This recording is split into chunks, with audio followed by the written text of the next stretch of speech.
നമസ്കാരം. ഏവർക്കും എല്ലാ ദിവസവും രാവിലെ 8 മണിക്കുള്ള പ്രീ മാർക്കറ്റ് റിപ്പോർട്ടിലേക്ക് സ്വാഗതം. അങ്ങനെ തുടർച്ചയായി 6-ാം ദിനത്തിലും നിഫ്റ്റിക്ക് പോസിറ്റീവായിട്ട് ക്ലോസ് ചെയ്യുവാൻ സാധിച്ചു. ഇതിന് പ്രധാനമായി സഹായിച്ചത് IT-യിലും ഓയിൽ ആൻഡ് ഗ്യാസിലും സ്റ്റോക്സിലുള്ള റാലി തന്നെയാണ്. അതുകൂടാതെ ഏഷ്യൻ മാർക്കറ്റ്സിലും പൊതുവായി ഗ്ലോബൽ മാർക്കറ്റില് US China tariff trade talk മൂലമുണ്ടായ പോസിറ്റീവ്നെസ് ഒക്കെ നമ്മുടെ മാർക്കറ്റിനെയും പോസിറ്റീവായിട്ട് നിലനിർത്തുവാൻ ഇന്നലെ സഹായിച്ചിട്ടുണ്ട് ഒരു പരിധി വരെ.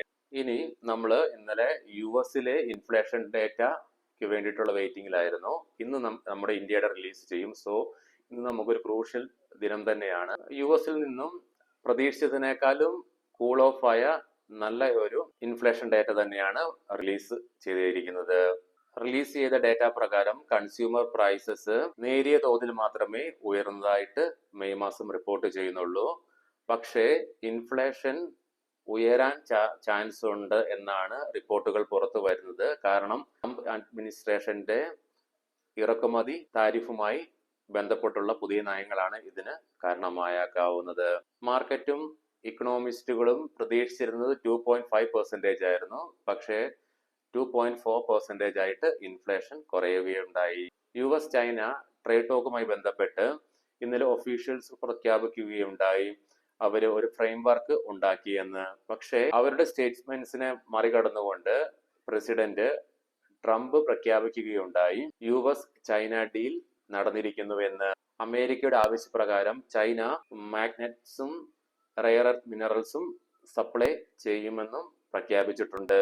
പക്ഷേ ഈ മീറ്റിംഗിന്റെയൊക്കെ ഡീറ്റെയിൽസ് ഒന്നും പുറത്തു വന്നിട്ടില്ല. അതുകൊണ്ട് തന്നെ മാർക്കറ്റും ഇൻവെസ്റ്റേഴ്സും ഇന്നലെ ഇത്രയും പോസിറ്റീവായ കാര്യങ്ങളൊക്കെ നമ്മുടെ മാർക്കറ്റിന്റെ ക്ലോസിംഗിന് ശേഷം സംഭവിച്ചെങ്കിൽ കൂടിയും പിന്നീട് ട്രംപിന്റെ ഭാഗത്തു നിന്ന് ഒരു സ്റ്റേറ്റ്മെന്റ്സ് ഉണ്ടായി.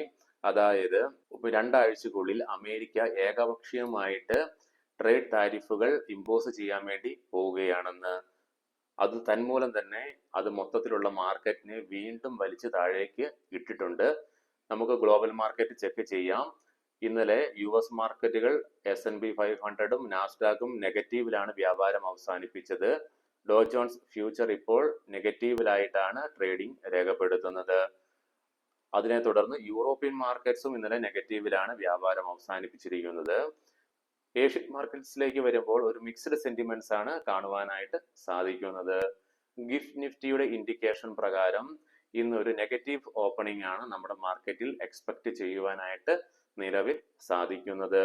സോ നമ്മളെല്ലാവരും ഒന്ന് കോൺഷ്യസ് ആവേണ്ടതുണ്ട്. ഇന്ന് ഇന്ത്യയുടെ ഇൻഫ്ലേഷൻ ഡേറ്റ വരുന്നുണ്ട്. ഈ കാരണങ്ങൾ കൊണ്ടൊക്കെ ഇന്ന് ഇന്ത്യ വിക്സ് ഷൂട്ടപ്പ് ആകുവാനും പിന്നെ പ്രീമിയംസ് ഒക്കെ വർദ്ധിക്കുവാനൊക്കെ സാധ്യതകൾ ഏറെയാണ്. മാർക്കറ്റിലും വലിയ ഒരു ചാഞ്ചാട്ടം നമുക്ക് പ്രതീക്ഷിക്കേണ്ടതായിട്ട് ഉണ്ട്. അങ്ങനെ സംഭവിക്കാതിരിക്കട്ടെ എന്ന് നമുക്ക് ആശംസിക്കാം. എങ്കിൽ കൂടിയും മിഡിൽ ഈസ്റ്റിലെ ടെൻഷൻ വർദ്ധിക്കുന്നത് മൂലം ക്രൂഡ് ഓയിലും ബ്രന്റ് ക്രൂഡും ഉയർച്ച രേഖപ്പെടുത്തി. 2 ആഴ്ചത്തെ ഏറ്റവും കൂടുതൽ നേട്ടത്തിലാണ് ബ്രന്റ് ക്രൂഡും ക്രൂഡ് ഓയിലും ഇപ്പോൾ വ്യാപാരം ചെയ്തുകൊണ്ടിരിക്കുന്നത്. ഗോൾഡും ഉയരുന്നതായിട്ട് കാണുവാനായിട്ട് നിലവിൽ സാധിക്കുന്നുണ്ട്. ഇന്നലെ വിദേശ ധനകാര്യ സ്ഥാപനങ്ങൾ 446.31 കോടി രൂപയ്ക്ക് നമ്മുടെ മാർക്കറ്റിൽ സെല്ലാണ് നടത്തിയത്. തത്സമയം 1584.87 കോടി രൂപയുടെ ബൈ ആണ് നമ്മുടെ മാർക്കറ്റിൽ ആഭ്യന്തര ധനകാര്യ സ്ഥാപനങ്ങൾ നടത്തിയത്. ഇന്ത്യൻ രൂപ ഇന്നലെ അമേരിക്കൻ ഡോളറിനെതിരെ 4 പൈസയുടെ നേട്ടം കൈവരിച്ചുകൊണ്ട് 85.53 എന്ന ലെവലിൽ വ്യാപാരം അവസാനിപ്പിക്കുകയുണ്ടായി.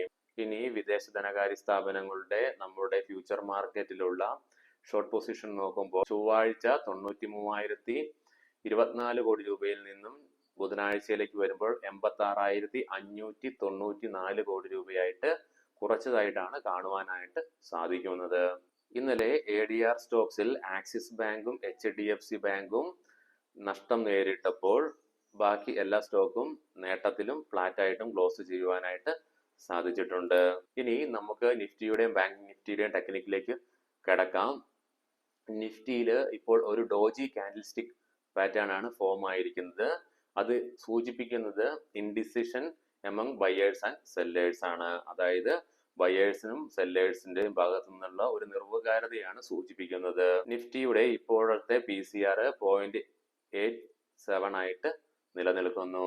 വീക്കിലി ഓപ്ഷൻസ് ഡേറ്റ പ്രകാരം 26,000 എന്ന സ്ട്രൈക്കിൽ കോൾ സൈഡിലേക്ക് ഏറ്റവും കൂടുതൽ മാക്സിമം ഓപ്പൺ ഇൻട്രസ്റ്റ് കാണുവാനായിട്ട് സാധിക്കുന്നു.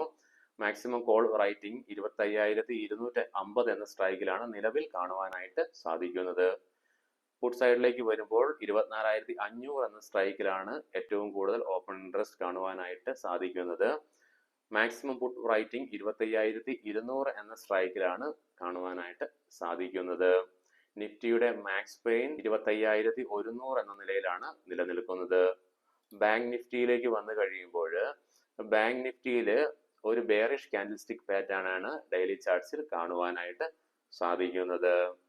മന്ത്ലി ഓപ്ഷൻസ് ഡേറ്റ പ്രകാരം 56,000 എന്ന സ്ട്രൈക്കിലാണ് കോൾ സൈഡിലേക്ക് ഏറ്റവും കൂടുതൽ ഓപ്പൺ ഇൻട്രസ്റ്റ് കാണുവാനായിട്ട് സാധിക്കുന്നത്. മാക്സിമം കോൾ റൈറ്റിംഗ് 58,000 എന്ന സ്ട്രൈക്കിലാണ് കാണുവാനായിട്ട് സാധിക്കുന്നത്.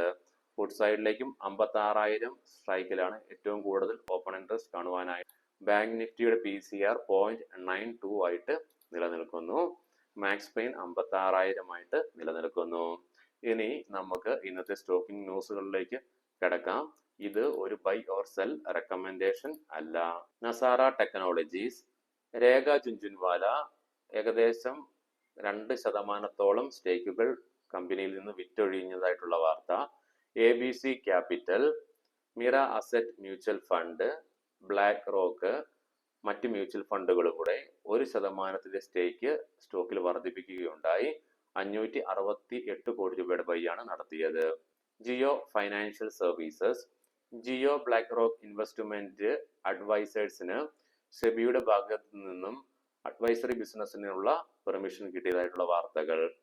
തൽന പ്ലാറ്റ്ഫോംസ് ജൂൺ 16 ബോർഡ് മീറ്റിംഗ് സംഘടിപ്പിച്ചിട്ടുണ്ട് ഷെയർ ബൈബാക്കിനെ കുറിച്ചുള്ള തീരുമാനങ്ങൾ എടുക്കുവാനായിട്ട്. വാരി എനർജീസ്, കമ്പനിയുടെ US സബ്സിഡറിക്ക് 599 മെഗാവാട്ട് സോളാർ മോഡുലർ ഓർഡർ പുതിയതായി ലഭിച്ചു എന്നുള്ള ന്യൂസ്. ഹിന്ദുസ്ഥാൻ സിങ്ക്, കമ്പനി 10 രൂപ ഡിവിഡൻഡ് പെർ ഷെയർ പ്രഖ്യാപിച്ചു. ജൂൺ 17 ലാസ്റ്റ് റെക്കോർഡ് ഡേറ്റ് ആയിട്ട് വെച്ചിരിക്കുന്നത്. സ്റ്റെർലൈറ്റ് ടെക് 2,631 കോടി രൂപയുടെ പുതിയൊരു ഓർഡർ BSNLന്റെ ഭാഗത്തു നിന്നും ഭാരത് നെറ്റ് കോൺട്രാക്ടിന്റെ ഭാഗമായിട്ട് ലഭിക്കുകയുണ്ടായി. ജമ്മു ആൻഡ് കാശ്മീരിലും ലഡാക്കിലുമാണ് പ്രൊജക്ട്. സൈഡസ് വെൽനസ്, കമ്പനി ഒരു സ്ട്രാറ്റജിക്കായ പ്ലാനിങ്ങിലൂടെ കോംപ്ലാൻ എന്ന ബ്രാൻഡിനെ ഉയർത്തിക്കൊണ്ടുവരാനായിട്ട് ശ്രമിക്കുന്നു എന്നുള്ള വാർത്തകൾ വരുന്നുണ്ട്. ഏവർക്കും നല്ല ഒരു ട്രേഡിംഗ് ദിനം ആശംസിക്കുന്നു. വീഡിയോ ഇഷ്ടമായെങ്കിൽ ചാനൽ സബ്സ്ക്രൈബ് ചെയ്യുവാനും വീഡിയോ ലൈക്ക് ചെയ്യുവാനും ഈ ചാനൽ നിങ്ങളുടെ ട്രേഡിംഗ് സുഹൃത്തുക്കളുമായി ഷെയർ ചെയ്യണമെന്നും അഭ്യർത്ഥിക്കുന്നു. വീഡിയോ കണ്ട എല്ലാവർക്കും നന്ദി, നമസ്കാരം.